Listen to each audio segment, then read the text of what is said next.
Welcome to the Trumpet of the last few days. Hi, I'm Stanley Farrar. And I'm Robert Farrar. And I'm Joshua Farrar.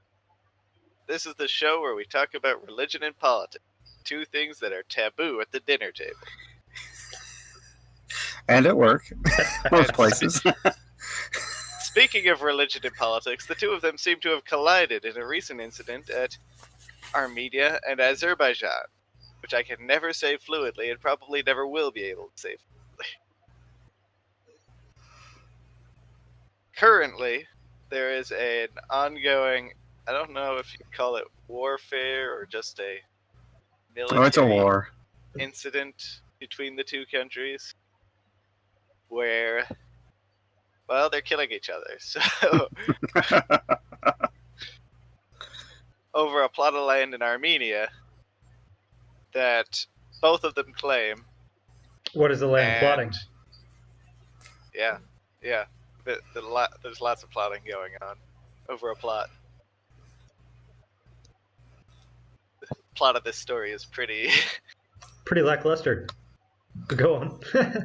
But it's not only is it are both of them claiming historical claim over the land, but it's also being viewed as a religious dispute because one country is Muslim and one country professes to be Christian. Note I say professes. One, because an entire country is not likely to be Christian, and two, because they may or may not be heretic. What is the similarities between the Armenian Church and the Greek Orthodox? So the Armenian Church is Oriental Orthodox. So they're a break-off. Yes, they're a break-off. So, but they actually broke off before the original split. They're an earlier break-off. So what I'm getting out of this is if we want specifics, we call in Sky.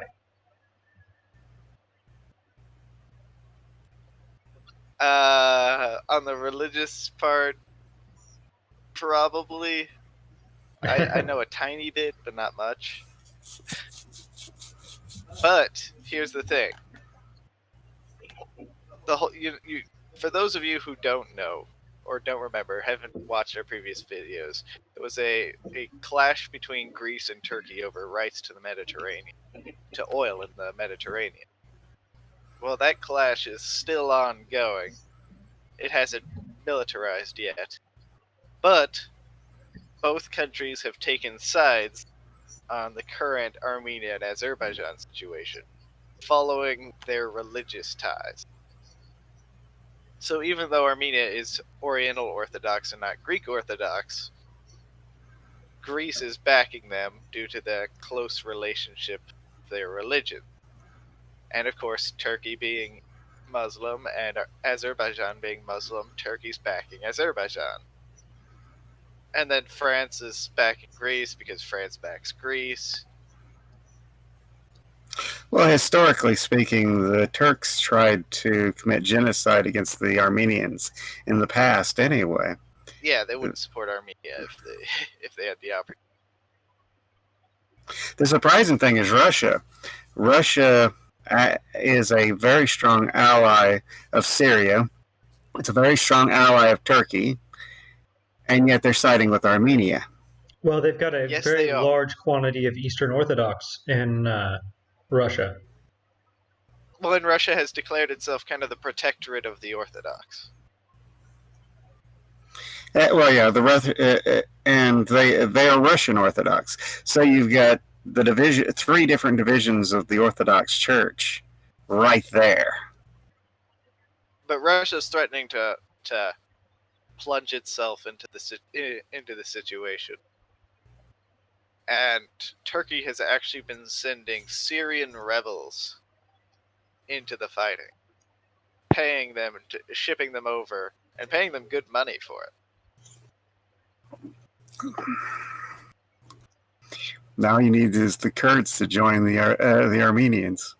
That's actually been accused of happening, but no evidence has actually materialized as of yet that they have joined the Armenians.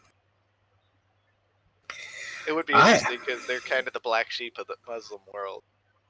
Mm-hmm. One thing that gets me, though, is that I don't think Turkey can beat Russia. Either. I think Turkey is a lot like Iran. It's better than it actually is. Well, I don't think Turkey's got very good prospects for beating anyone this close to November. Well, Turkey, the majority of its weapons, they buy from Russia.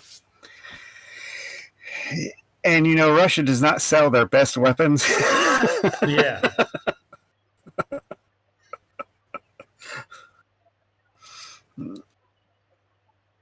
It's kind of like Pakistan. The majority of its weapons come from either China or Russia, and they found that their Russian weapons are better than their Chinese weapons.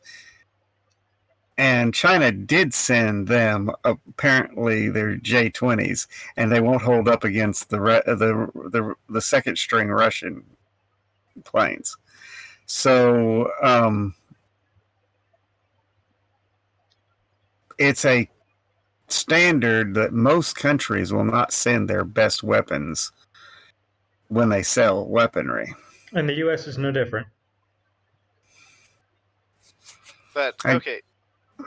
To zoom in a little more on this Armenia-Azerbaijan situation, the territory in question has been part of Armenia since the Soviet Union split off. They fought Azerbaijan for it already once.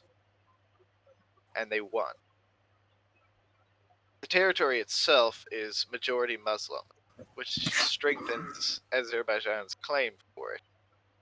But it's got very good mineral rights. Very good. So, of course, both of them keep it. So, as Azerbaijan is saying, they're Muslim, and this is ours anyway. You haven't existed as more than a collection of tribes, except the 1900s, as though Gaul didn't exist as more than a collection of tribes for the majority of its existence, and nobody disputes its existence and its historic lands. For those of you who don't know, Gaul is what is now France. Oh no! I mean, heard that one Julius Belgium. Caesar was very eager to dispute the Gauls. You could say he had the gall to wipe them out. Yes, but he still didn't argue with the fact that they were a set territory. And they were a historic group. Not once he was done with them, they weren't. Actually, no. Why do you think in Galatians is Galatia? Ah, it's named after the Gauls. Yeah, but that's a little different. That's over in Turkey. I know it's over. I know it's where when the Celts came down into the Roman Empire, but they still established a city that became Galatia, and the Romans recognized it as the city of the Gauls, even if they did take and view France and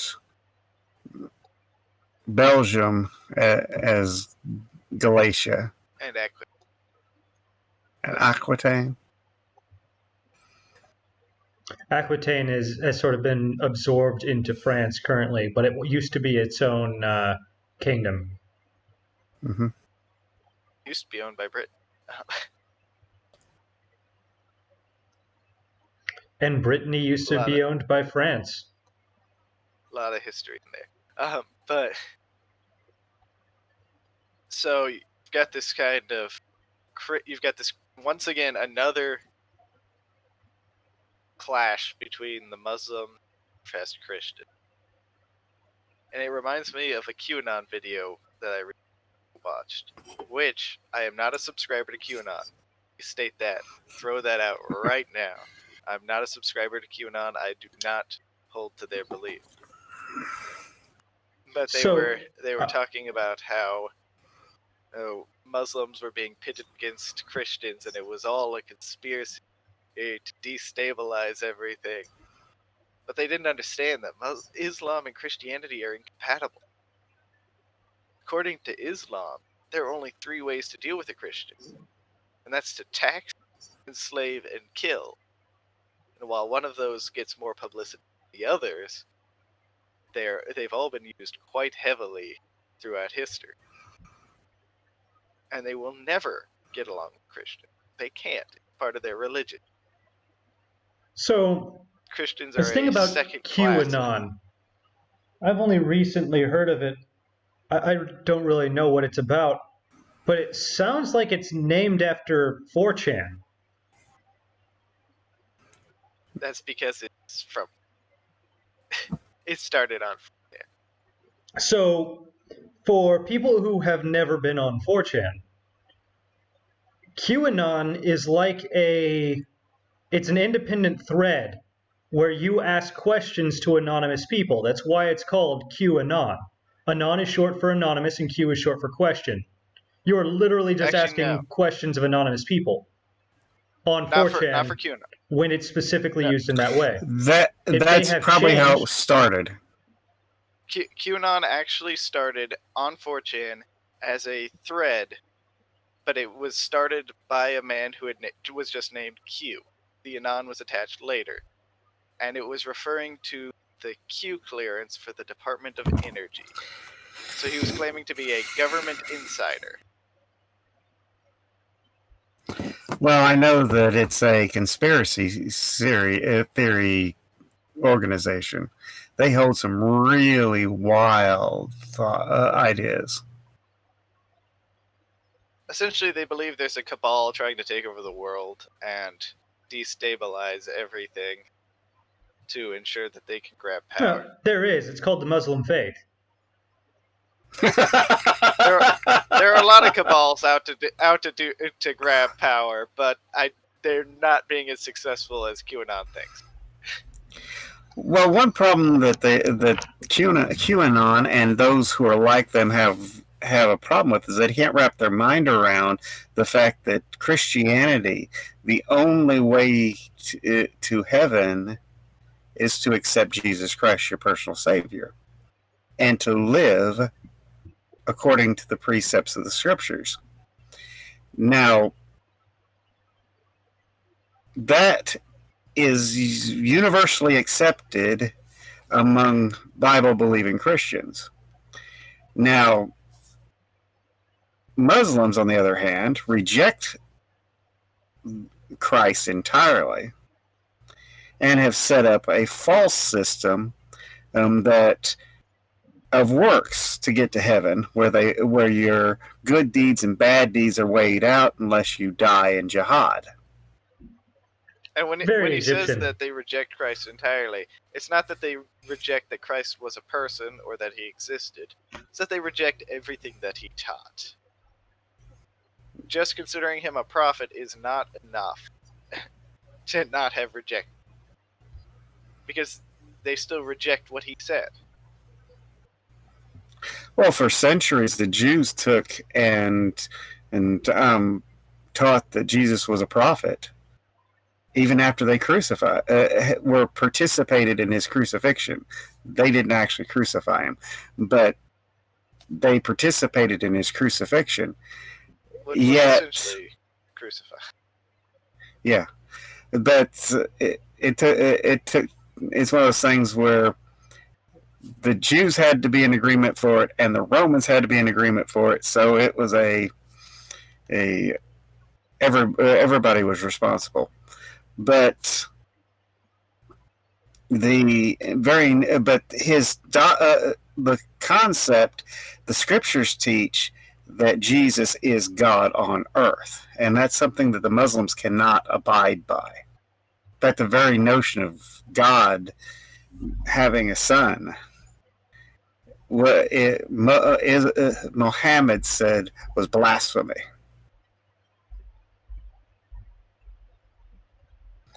So the very cornerstone of the Christian faith, the key element to why he can save our souls and forgive our sins, is something the Muslims will not tolerate. We are Just a totally little- incompatible. What's really interesting is you were talking about how their good works have to outweigh their bad works. But even the Quran says, who knows if Allah will be faithful in the day of judgment. Oh, will be merciful in the day of judgment. They don't Mhm. even know if they're going to make. Muhammad didn't even know if he was going to make. They serve an arbitrary God. Yeah.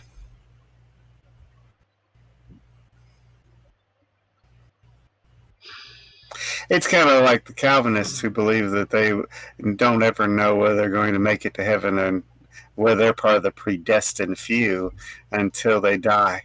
And so, of course, what did they say? Of course I'm predestined. I know I'm predestined.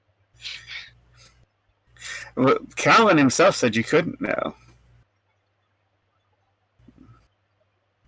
Yeah, but what did Hobbes But have to say? He was a smarter of the two anyway. But Hobbes mostly wrote treatises on government. That's where we get the Leviathan. Now, when it comes down to this conflict between the Muslims and the Orthodox Church, scripturally and historically both, Islam has always been portrayed as a plague and a pestilence, not on the saved, but on the false church. So, it's always been the enemy of the Catholics and the Orthodox.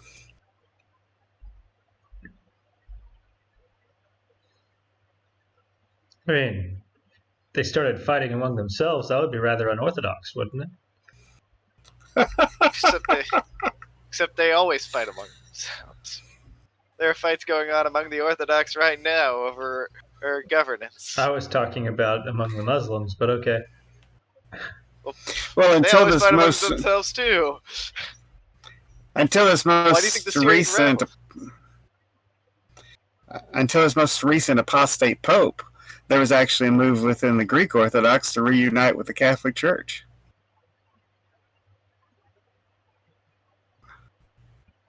That ended pretty He's hard. He's in China's pocket. For those of you who don't know, he recently cut a deal with China to accept their heathen bishops. And I say heathen because they were actually required by the Chinese government to remove statues of Jesus Christ and put in statues of Mao. To be fair, they shouldn't have statues of Jesus Christ in the first place. I agree, but they shouldn't have statues of Mao either. True. Well, the state religion in China is the worship of Mao. Technically, it's an atheistic regime, but they don't act. They've actually the state has established churches to Mao and the founders of the Chinese Communist Party. And people go and worship there. Well, speaking of communists, by the way, has anyone heard of what happened with Governor Whitmer? Yes, the state Supreme Court took and slapped down her executive orders being unconstitutional according to their state law. Which is probably going to get appealed. I did not hear what Josh just said. It is probably going to be appealed. Oh, I'm sure it will be. Just like how Pennsylvania is being appealed. But it's still amusing, to say the least. And she's not helping her case by disobeying her state Supreme Court. Because that's what it was. It was a state Supreme Court move. Mm-hmm. And it was rejected by being a violation of the state constitution, not the federal constitution. So actually, I don't think the feds have any say in it. Yeah, I think so. Don't think the feds have any say in the matter. But she has 21 days to appeal, and she just plans on using that time to continue enforcing her order. If it goes to the federal courts, if it's a legitimate judge, It'll just get slapped down for violating the state constitution, because the constitution is very specific. In the state of Michigan, you have a set number of days you can do an executive order, and then it's got to go to Congress. Mm-hmm. And she knows she won't get approval from her state legislature.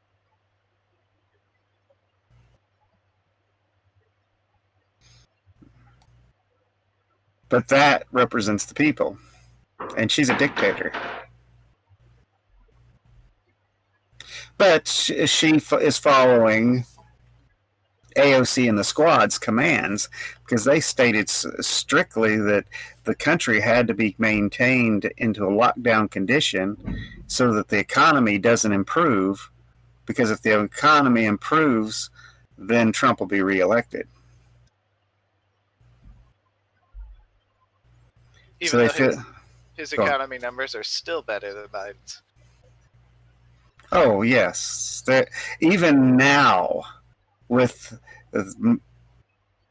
horrible Harris and Biden both taking and claiming, oh, we had this great economy and you ruined it.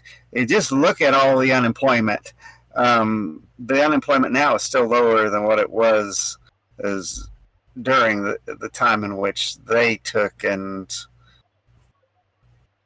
actually were running things. Now we're talking actual unemployment, not the claimed unemployment, because the claimed unemployment that the government released during the time of the Obama administration removed anybody who was not collecting unemployment insurance from the unemployment numbers. So just because you didn't have a job and were looking for a job, you weren't classified as unemployed by them unless you were getting a government check. Speaking of this particular train of thought, have either of you two watched the vice presidential debate? Yes, I have. I watched part of it. I spent a great deal of this morning listening to it. In fact, just a little over 2 hours. It wasn't that long of a debate. It was only 90 minutes. I had commentary bookending it. Okay. Yeah. I went Helps to make it more C-SPAN, so I could palatable. dodge the commentary. I went to C-SPAN so I could dodge the commentary.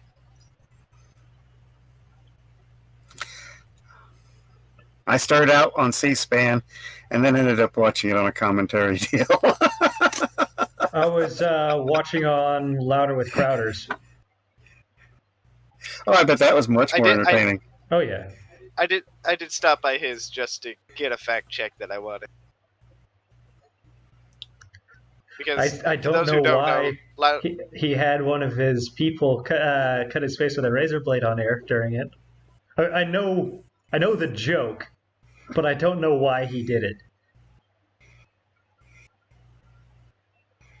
So the joke was the fact that he's been dressed up as a boxer for these presidential debates and vice presidential debates because it's like a fight. So he had them cut it as you would in order to prevent your eye swelling shut in a boxing match. But so I get the joke. I understand the joke. Well, why? Who knows? Who knows? But For those who don't know, Steven Crowder does live fact checking during debates, though he can be somewhat unpalatable at times. He can be rather unruly. Rather, okay. That's an interesting concept. It was an interesting debate, though. Even if you ignored the commentary, it really, really showed that Pence is a very, very, very experienced politician. Now, whether or not you take that as a good thing or a bad thing is neither here nor there, but it definitely showed it. Well, he knew how the fundamentals work. Even if I don't like his style, he had just enough of a backbone to sneakily backhand his opposition, both the moderator and Kamala Harris. And the without- moderator was so clearly biased. But he came across as being able to do that without ever seeming offensive. And that speaks to his political experience. Oh, yeah. What gets me is the commentator I was watching it on actually thought that it was a better moderator than Chris Wallace. She was so much worse. And that's saying something, because Chris Wallace was bad. Chris Wallace was bad. This moderator made Chris Wallace look fair and impartial in comparison. Definitely.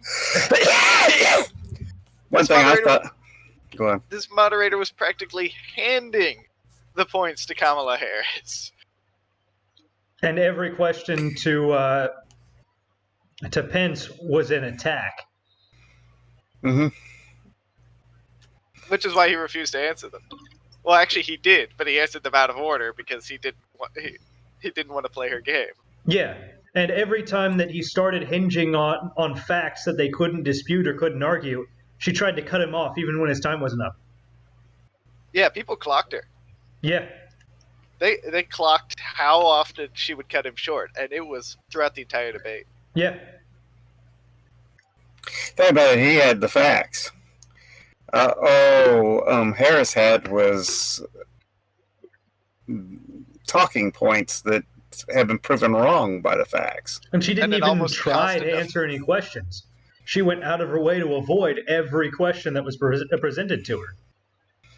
Even if answering them would have helped her position, she still avoided them. She also maintained an almost constantly offended look when Pence was talking. Oh, I didn't see the video. I was only listening to the audio. So. They say you can tell who wins a debate by facial expression, and Pence was, throughout the majority of it, just stoned straight. Almost the entire time. So occasionally he would perk up a slight smile or he'd shake his head, but he was,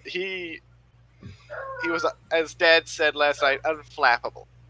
Whereas Kamala Harris wore everything on her face.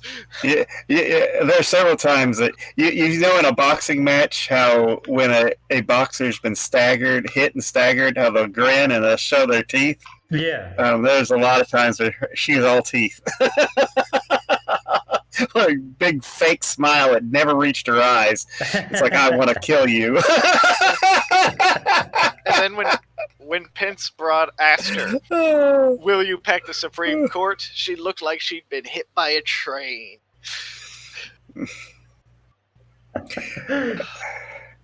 They know that's not popular, but... I do like how Pence pursued that one, even after they tried to change the subject no less than 4 times. He's still kept pursuing it. I want to know, will you pack the Supreme Court? It's a losing topic for the Democrats, and they know it. Yeah. That was when he broke character the most. That was when he became the most bold and the most upfront. The least politician-like. It was a very one-sided debate. In fact, I would say this one was far more one-sided than the presidential debate, because there was not even any ambiguity over who won this one. No, there was not. No, I still think he should have used her record against her. She was trying to use that as a defense. He did. Yeah, but in fact, she requested extra time to defend her honor when he did. Yeah, because she got really offended when he did. Hey, but she was her extra time though didn't accomplish anything. Of course it didn't, because there was nothing she could have done to defend herself. As soon as she asked for the extra time, she lost. As soon as she got offended, she'd lost that point. Because she was like, "You didn't." Her face was just like.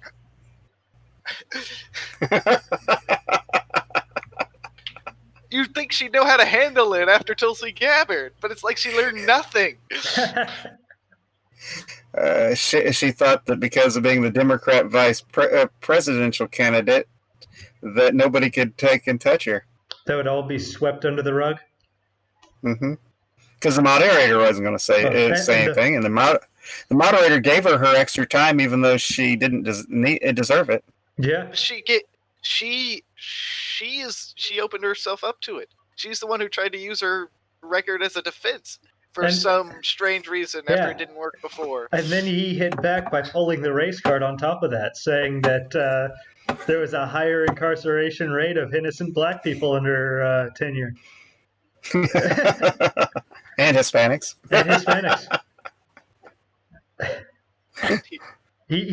He very, as much as a politician can be direct, he directly called her a racist.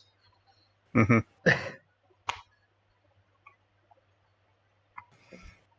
Now, I would have hit her record about the drug incarceration after she was talking about how they were going to legalize marijuana. I would have brought up how many people she'd incarcerated for using marijuana. And the fact, and when she made a comment about Trump being dictatorial, I would have pulled out her deal about not releasing people when their time was up. Using them for slave labor. Mm-hmm. Using them for slave labor. If that is a dictatorial, I don't know what is.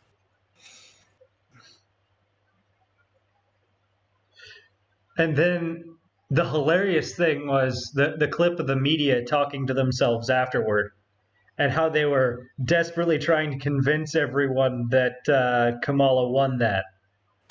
When there is no world of anyone who saw that who could have said that.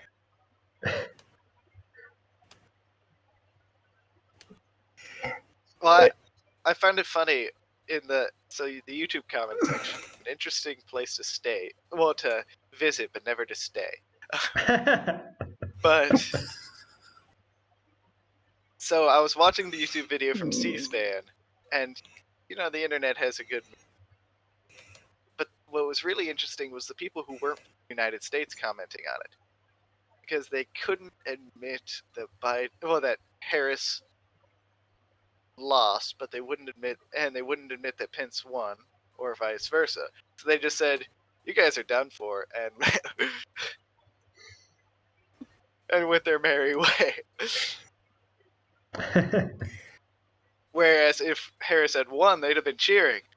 Mm-hmm. Because a lot of the people who weren't from America were Canada, and a lot of them are. So, from my conversations with a rather broad swath of British people, namely from Cornwall, interestingly enough, but anyway, neither here nor there. From my conversations with them, almost the entirety of what they understand about American politics is from Twitter. So they never actually see anything. So they come in knowing nothing, and they see the debate, and they see who won one-sidedly, and they immediately assume that America is doomed, it's over, because clearly the Republicans are going to win, but we're evil.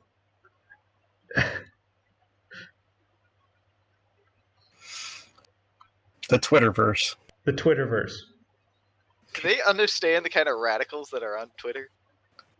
So, in my discussion with them, I asked them if Twitter presented an accurate representation of their politics, and of course they answered no, because you just can't get a glimpse of that. And I said, American politics is the same way. You're only seeing one side of it. There's more to it than that. What'd they say to that? They just sort of accepted it. But that's because I'm on good terms with these guys. I'm not exactly fighting with them.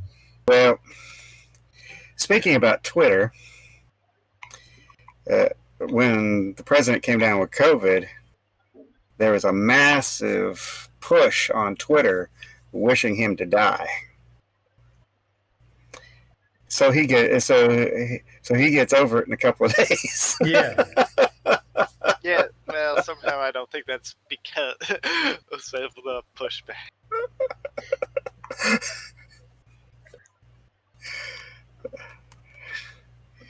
But he took and sprang back so fast that it set the media on their heels because they're portraying it as the Black Death all over again, and here he is over at nothing, and he's prime candidate to die with it.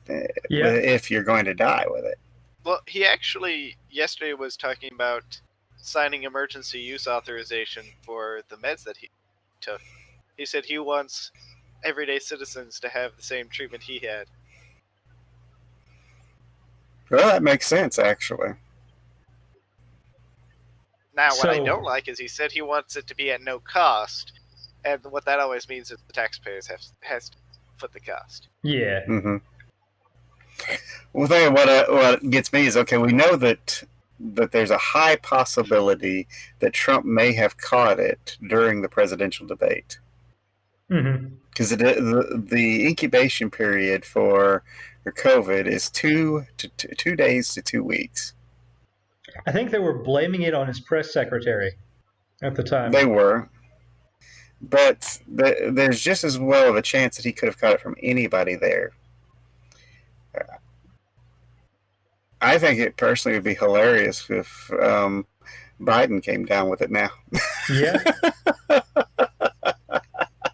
But you know they would never advertise it if he did.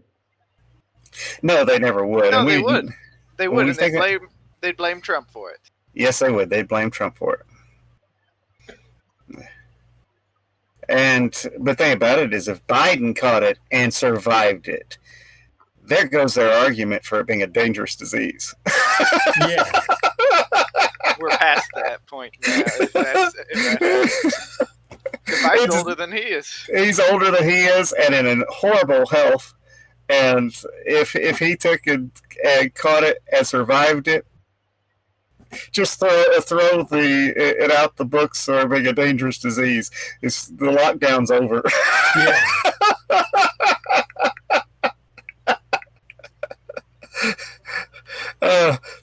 Now I grant you that. See, I'm not wishing him dead. Quite the opposite, really. Because for me to have my goals accomplished, he has to survive it. Because it proves everything he says is a lie. Yeah. Then again, he's just parroting what his puppet masters feed him. Yeah, that's true. Well, I noticed that this last debate with him, they asked for breaks, which of course Trump refused. Mm-hmm. They wanted. Trump then came back and said he wanted them both drug tested and checked to see if they had an earpiece, which Biden refused. Mm-hmm. And in fact, the pictures show that Biden was wearing an earpiece.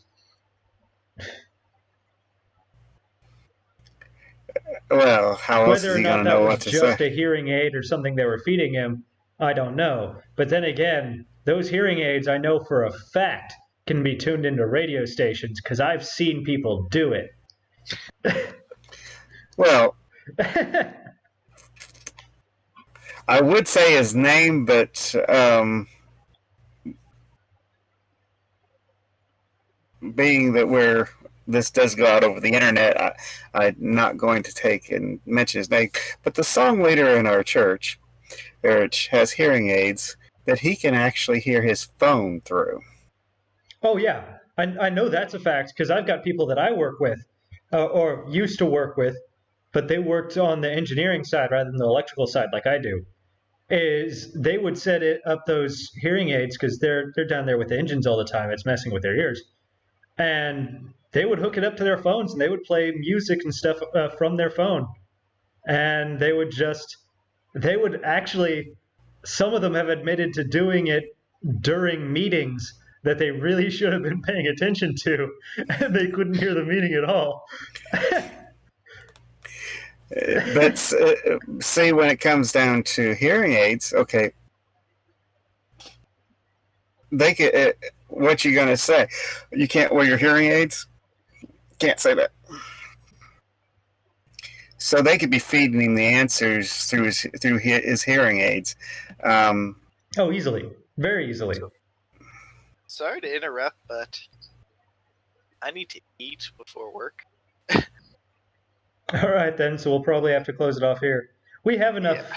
We have enough footage to create an episode with anyway. Even if Robert's abandoning us. Traitor. Okay, Robert, you want to give our closing?